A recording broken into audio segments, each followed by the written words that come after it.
Paz e graça a todos, nossos irmãos, nossos amigos que estão acompanhando aí nossas leituras comunitárias em Josué. Hoje nós vamos falar do capítulo de número 11. Ontem nós tivemos no capítulo 10 aquela brilhante vitória do povo de Deus, lembrando que a vitória sempre vem do Senhor, mas temos ali o povo que vai lutar e temos a liderança importantíssima de Josué. No capítulo 11, chama-nos a atenção essa cidade que está aqui no verso 1 do capítulo 11, a cidade de Azor, que era uma grande cidade à época, uma cidade grandemente fortificada, com cerca de aproximadamente 40 mil habitantes, uma cidade muito grande para aquele tempo. E então ali na região norte, né, de Canaã, da Palestina, esse rei de Azor, ele vai unir os outros reis para pelejar contra Israel. O verso 4 diz que essa tropa, esse exército era tão grande, a expressão que a Bíblia diz é muito povo em multidão como a areia que está na praia do mar, e muitíssimos cavalos e carros. Então era um grande exército que veio ali, né, em caminho, vindo contra Israel, que acabara de ter uma grande vitória no centro ali da região de Canaã. E o que acontece quando nós olhamos e está vindo uma multidão contra nós, um inimigo feroz contra nós? O que nós precisamos ouvir? A resposta está no verso 6. Diz o Senhor a Josué: não temas diante deles.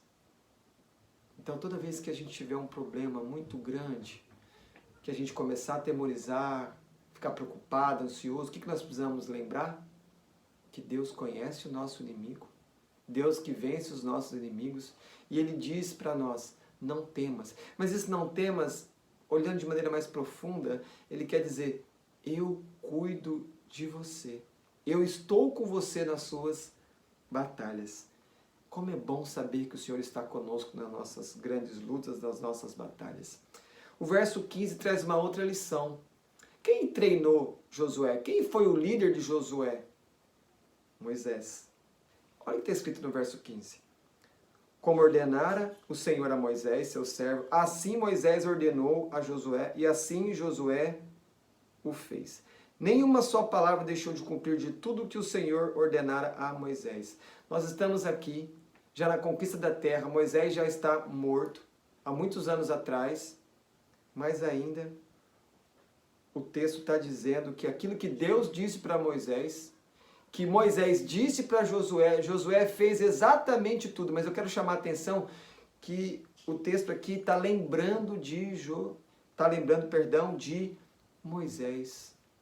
Como que nós precisamos saber honrar aqueles que cuidaram de nós lá atrás, às vezes aqueles que já estão com o Senhor, aqueles que nos encaminharam na vida cristã, que nos ensinaram a ler a Bíblia, que nos ensinaram a orar, e como que essas pessoas deixaram exemplo de vida para nós, coisas boas que elas fizeram, que foram um modelo que nós precisamos lembrar delas e copiar, porque certamente ninguém vai se sobressair, ninguém vai crescer sem ter um pai espiritual, sem ter uma mãe espiritual.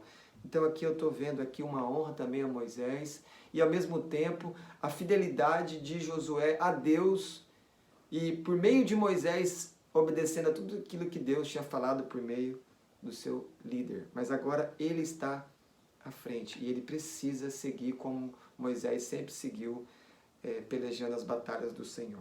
O verso 20 fala uma coisa que nós também vimos lá no livro de Êxodo, de quando Deus endurece o coração do homem. Diz assim, porquanto o Senhor vinha, porque do Senhor vinha o endurecimento do seu coração para serem a guerra contra Israel. Voltando para o verso 1, o rei de Azor, ele chamou as outras cidades ali para se unirem para pelejar contra Israel. O que o verso 20 está dizendo é que isso, de certa maneira, veio da parte de Deus para endurecer o coração dele já era mau, e de todos aqueles que estavam com ele. Mas aqui Deus endurece para eles virem com ferocidade contra o povo de Deus. E aqui nós podemos pensar, o homem é mau por natureza, mas às vezes Deus pode deixar o homem entregue a si mesmo e a situação vai ficar bem pior. Olhando por outro lado, entendam que muitas vezes Deus traz as lutas, Deus traz as batalhas, Deus traz as dificuldades para nos provar se nós confiamos nele e se sabemos que é ele que vai cuidar de nós em todos os detalhes. E diz por final no verso 23 que o Senhor, depois de aqui anos de luta, deixou a terra em repouso da guerra. Lembrando que daqui a pouco, nos outros capítulos, vai ter guerras menores, mas as maiores guerras foram travadas até o capítulo 11. Vai ter guerras menores, mas não tão grandes e importantes, decisivas como essas.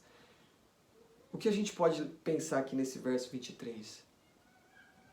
Podemos estar no tempo das batalhas, das lutas mais difíceis, mas vai chegar o dia que tudo isso vai cessar, que todas as lamentações vão passar. E esse dia é quando Cristo voltar para nós, a igreja, ou ainda quando Cristo voltar e nós ressuscitarmos, vindo com Ele.